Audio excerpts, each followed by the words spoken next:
ഈശ്വമിശിഹായ്ക്ക് സ്തുതിയായിരിക്കട്ടെ. ആഭ്യന്തര ഹർമ്മ്യത്തിന്റെ മറ്റൊരു വിചിന്തനത്തിലേക്ക് സ്വാഗതം. രണ്ടാം സ്ഥാനത്തിലുള്ള നമ്മുടെ പ്രയാണം തുടരുകയാണ്. രണ്ടാം സ്ഥാനം എന്ന് പറയുന്നത് പരിപൂർണതയെ ആഗ്രഹിക്കുന്ന സദനമാണെന്ന് നാം കണ്ടു. അതുപോലെ തന്നെ നമ്മുടെ വാചിക പ്രാർത്ഥനയിൽ നിന്ന് സംഭാഷണ പ്രാർത്ഥനയുടെ ആ ലെവലിലേക്ക് നാം ഇവിടെ ഉയരുന്നതായിട്ട് നമുക്ക് കാണാം. അമ്മത്രേസ്യയ്ക്ക് ഈ പ്രയാണം തുടരുവാനായിട്ട് ഒരേ ഒരു കാരണം മാത്രമേ ഉള്ളൂ. അതായത് ദൈവ തിരുമനസ്സിനോട് നമ്മുടെ ഇഷ്ടം നാം ചേർത്ത് വെക്കുക. നമ്മുടെ ഇഷ്ടവും ദൈവത്തിന്റെ ഇഷ്ടവും ഒന്നായി തീരുക. ആഭ്യന്തര ഹർമ്മ്യത്തിന്റെ രണ്ടാം സ്ഥാനത്തില് അതിന്റെ 1-ാം അധ്യായത്തിന്റെ 8-ാം വാക്യത്തിൽ വളരെ വ്യക്തമായിട്ട് അമ്മത്രേസ്യ ഇങ്ങനെ പറയുകയാണ്: പ്രാർത്ഥന ആരംഭിക്കുന്നവര് പരമപ്രധാനമായി ശ്രദ്ധിക്കേണ്ടതെന്ന് ഞാൻ പറയാം. ഇത് നിങ്ങൾ ഒരിക്കലും മറക്കരുത്. ദൈവ തിരുമനസ്സിനോട് നമ്മുടെ മനസ്സ് എപ്പോഴും ഒത്തുചേരുക. ദൈവേഷ്ടവും നമ്മുടെ ഇഷ്ടവും തമ്മിൽ ഒന്നാകുക. ജീവിതത്തിൽ പരിപൂർണത എന്ന് പറയുന്നത് ഇതാണ്. എത്രമാത്രം ദൈവേഷ്ടത്തോട് നമ്മുടെ ഇഷ്ടം ഒന്നു ചേരുന്നോ അതാണ് പരിപൂർണത എന്ന് പറയുന്നത്. ഇത് പരമപ്രധാനമായിട്ടും പാലിക്കാൻ നാം പരിശ്രമിക്കുകയാണെങ്കിൽ ഒത്തിരിയേറെ ദൈവാനുഗ്രഹം നമുക്കുണ്ടാകും. സുഗത സന്നിധിയിൽ നമുക്ക് വളരുവാനായിട്ട് സാധിക്കും. ഇതിന് മറ്റു രഹസ്യങ്ങളൊന്നുമില്ല. നമ്മുടെ ഈ കർത്താവായ ഈശോ മിശിഹ നമ്മെ പഠിപ്പിക്കുകയും അവിടുന്ന് ജീവിക്കുകയും അത് തന്നെയാണ്. അതല്ലാതെ മറ്റു യാതൊരു തരത്തിലുള്ള രഹസ്യാത്മകത ഇതിലുണ്ടെന്ന് നിങ്ങൾ ആരും ചിന്തിക്കരുത്.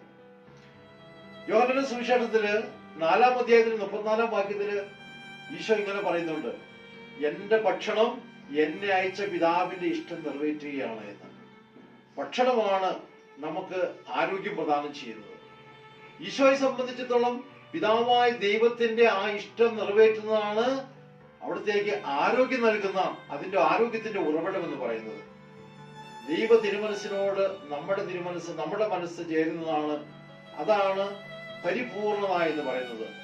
നമ്മുടെ ജീവിതം നാം പരിപൂർണതയിലേക്ക് നയിക്കുക എന്ന് പറയുമ്പോൾ ആ ദൈവ തിരുമനസ്സിനോട് എന്നെ തന്നെ പരിപൂർണമായിട്ട് വയ്ക്കുക. ഈശോ തന്നെ യെസേമിൽ പ്രാർത്ഥനയുടെ സമയത്ത് പറയുന്നുണ്ട്: പിതാവേ, കഴിയുമെങ്കിൽ ഈ പാനപാത്രം എന്നിൽ നിന്ന് അകന്നു പോകട്ടെ, എങ്കിലും എന്റെ ഇഷ്ടമല്ല അങ്ങയുടെ ഇഷ്ടം നിറവേറട്ടെ. സ്നേഹമുള്ളവരെ, നമ്മുടെ ജീവിതത്തിലെ എല്ലാ പ്രശ്നമെന്ന് പറയുന്നതും ദൈവ തിരുമനസ്സും നമ്മുടെ ഇഷ്ടവും തമ്മിലുള്ള അകലമാണ്. എന്റെ ഇഷ്ടവും ദൈവത്തിന്റെ ഇഷ്ടവും ഒന്നായി തീരുമ്പോൾ നമ്മുടെ പ്രശ്നങ്ങളെല്ലാം അവിടെ അവസാനിച്ചു. ഇത് തമ്മിലുള്ള ഗ്യാപ്പാണ്. അപ്പോൾ ഈശോ പ്രാർത്ഥിക്കുന്നു: പിതാവേ, കഴിയുമെങ്കിൽ ഈ പാനപാത്രത്തിൽ നിന്ന് കടന്നു പോകട്ടെ, എങ്കിലും എന്റെ ഇഷ്ടമല്ല അവിടുത്തെ ഇഷ്ടം നിറവേറട്ടെ. അവിടുത്തെ ഇഷ്ടം എന്താണെന്ന് ചോദിച്ചാൽ അത് നാം സ്വീകരിക്കുമ്പോൾ നമ്മുടെ പ്രശ്നങ്ങളെല്ലാം അവിടെ അവസാനിച്ചു. My will should be lost in the will of the father. അതാണ് പരിപൂർണത എന്ന് പറയുന്നത്. അതിനായിട്ട് നാം നിരന്തരം പ്രാർത്ഥിക്കുക, പ്രാർത്ഥനയിൽ സ്ഥിരതയുണ്ടായിരിക്കുക, ആ പുണ്യത്തിലെത്താൻ വേണ്ടിയിട്ട് എപ്പോഴും പരിശ്രമിക്കുക. ഇതാണ് അതിന്റെ ആദ്യ പാഠം എന്ന് പറയുന്നത്.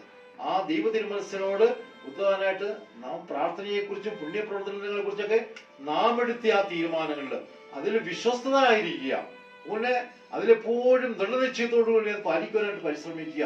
പിന്നെ അതിൽ വളരുവാനായിട്ട്, പുണ്യത്തിൽ വളരുവാനായിട്ട് പരിശ്രമിക്കുക. ഇതാണ് അതിന്റെ ആദ്യ പാഠങ്ങൾ എന്ന് പറയുന്നത്. പ്രിയ സഹോദരങ്ങളെ, ഈ പരിപൂർണ്ണ എത്തിച്ചേരുവാനായിട്ട് നമുക്ക് പരിശ്രമിക്കാം. ഒരുപക്ഷെ ജീവിതത്തിൽ തകർച്ചകൾ ഉണ്ടാകാം, വേദന ഉണ്ടാകാം, രോഗമുണ്ടാകാം.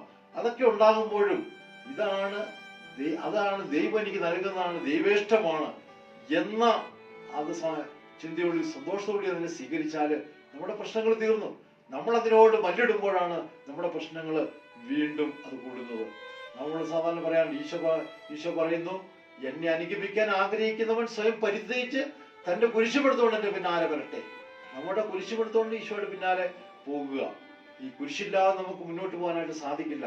പല കുരിശുകളും ദൈവേഷ്ടമായിട്ട് നാം സ്വീകരിക്കുമ്പോൾ നമ്മുടെ പ്രശ്നങ്ങൾ അവിടെ അവസാനിച്ചു. അത് സ്വീകരിക്കാനായിട്ട് തയ്യാറാകാത്തപ്പോഴാണ് നമ്മുടെ പ്രശ്നങ്ങൾ വളരെ വലുതാകുന്നത്. അതുകൊണ്ട് ഇതാണ് പരിപൂർണത. ആ പരിപൂർണതയാൽ എത്തിച്ചേരാനായിട്ട് നമുക്ക് പരിശ്രമിക്കാം. അതായത് ദൈവത്തിന്റെ ഇഷ്ടവും എന്റെ ഇഷ്ടവും ഒന്നായി തീരുക. എന്റെ ജീവിതത്തിൽ വരുന്ന സന്തോഷങ്ങളും സങ്കടങ്ങളായിക്കോട്ടെ, വേദനകളായിക്കോട്ടെ, ദുരിതങ്ങളായിക്കോട്ടെ, ഇതെല്ലാം കർത്താവ് ഒരുപക്ഷെ എന്റെ ശുദ്ധീകരണത്തിന്, അല്ലെങ്കിൽ എന്റെ കുടുംബത്തിന്റെ ശുദ്ധീകരണത്തിന്, അല്ലെങ്കിൽ ഞാൻ ജീവിക്കുന്ന എന്റെ സമൂഹത്തിന്റെ ശുദ്ധീകരണത്തിനായിട്ട് എനിക്ക് നൽകപ്പെട്ടതാണെന്നുള്ള ആ അടിയുറച്ച ബോധ്യത്തോടി നാം അത് സ്വീകരിക്കുമ്പോൾ നമുക്ക് അത് വളരെ ലഘുവായിട്ട് തോന്നും. അപ്പോൾ അവിടെ നാം ആ പരിപൂർണതയിലേക്ക് എത്തിച്ചേരുകയും ചെയ്യും. അതിനുവേണ്ടി നമുക്ക് പരിശ്രമിക്കാം. സർവശക്തനായ ദൈവം, പിതാവും പുത്രനും പരിശുദ്ധാത്മാവും നിങ്ങളെ അനുഗ്രഹിക്കട്ടെ. ആമേൻ.